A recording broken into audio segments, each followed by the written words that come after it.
आज आपण वांग्याचं मस्त झणझणीत असं भरीत बनवलेलं आहे। हे भरीत आपण लोखंडी कढईमध्ये बनवलेलं आहे। चला तर मग रेसिपीला सुरुवात करूया। तर येथे भरताची 2 मीडियम साईजची मी वांगे घेतलेली आहेत। वांग आपण स्वच्छ धुवून घेतलेलं आहे आणि मधल्या साईडने आपण अशा पद्धतीने कट करून आतून बघून घेऊयात। कधी कधी वांग्यामध्ये आळेही असू शकतात, ते खराब असू शकतं, त्यामुळे कट करूनच आपण घ्यायचं आहे। तर दोन्हीही वांगे अशा पद्धतीने आपण मधल्या साईडने चिरा करून घ्यायचे आहेत। दोन्ही वांगे आता आपण कट करून घेतलेली आहे। तर ब्रशने आपण वांग्याला तेल लावून घ्यायचं आहे। तेल लावून भाजल्यामुळे वांग अतिशय छान भाजलं जातं आणि त्याचं सालही पटकन निघतं, त्यामुळे आपण येथे तेल लावून घेऊया। आता मीडियम टू हाय फ्लेमला आपण दोन्ही वांगे भाजून घेऊयात। गॅसवर अशा पद्धतीने जाळी ठेवली तर एका वेळेला आपण 2 ते 3 वांगे सहज भाजू शकतो। तर येथे दोन्ही वांगे असे उलटपलट करत आपण सर्व साइडने व्यवस्थित भाजून घ्यायचं आहे। आता इथे पाहू शकता वांग छान भाजले गेलेलं आहे आणि आपण गॅस बंद करून घेतलेला आहे। आता इथे वांग्याचं साल काढण्यासाठी मी फोर्कचा वापर करत आहे। फोर्कचा वापर केल्यामुळे वांग्याचं साल पटपट निघतं आणि हातालाही चटके बसत नाही, त्यामुळे आपण इथे फोर्कचा वापर केलेला आहे। दोन्ही वांग्याचं अशा पद्धतीने साल काढून घेऊया। इथे लोखंडी कढई आपण गॅसवर ठेवून घेतलेली आहे। कढईमध्ये तेल घालून घेतलेलं आहे। तेल चांगलं तापलं की त्यामध्ये आपण मोहरी घातलेली आहे। मोहरी चांगली तडतडली की आपण इथे जिरेही घालून घेऊया। लोखंडी कढई वापरल्यामुळे भरताची चव अतिशय छान लागते। वांग्याचं भरीत तुम्ही लोखंडी कढईमध्येच करावं। नॉनस्टिकची कढई तर आपण बाकीच्या पदार्थांना नेहमीच वापरतो, पण काही ठराविक भाज्यांसाठी लोखंडी कढईचा वापर अवश्य करावा। आरोग्यासाठी ते उत्तम असतं।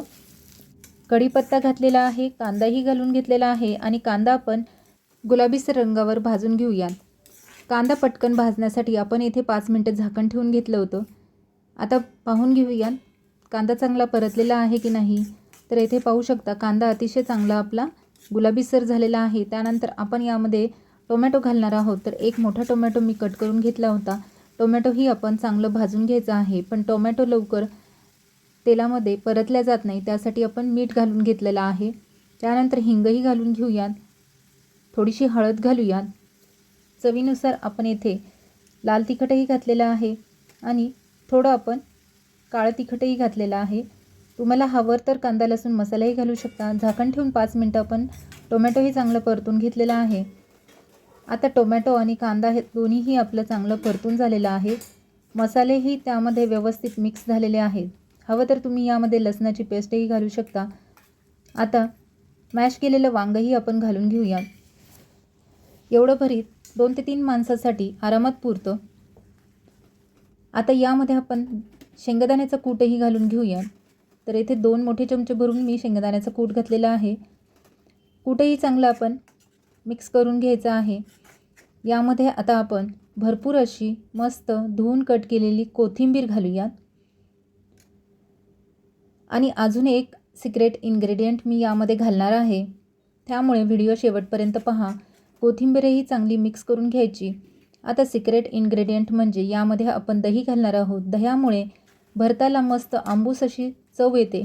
दही घालून तुम्ही वांग्याचं भरीत नक्की करून पहा, खूपच मस्त लागतं। आता हे सर्व साहित्य मिक्स करून घेतलेलं आहे। तर भरीत आपलं मस्त तयार झालेलं आहे। थोडंसं टेस्ट करून बघा, थोडं काही मसाले कमी जास्त असेल किंवा मीठ कमी जास्त असेल तर तुम्ही ॲड करू शकता। मीठ थोडं जास्त झालं तर कूट ॲड करू शकता, म्हणजे मिठाचं प्रमाण कमी होईल। तर येथे आपलं झणझणीत वांग्याचं भरीत तयार झालेलं आहे। मग आजची रेसिपी कशी वाटली ते मला कमेंट्सद्वारे नक्की कळवा। व्हिडिओ आवडला असेल तर लाईक करा, शेअर करा आणि चॅनलवर नवीन असाल तर नक्की सबस्क्राईब करा। पुन्हा भेटूया अशाच एका मस्त रेसिपीसोबत। तोपर्यंत बाय।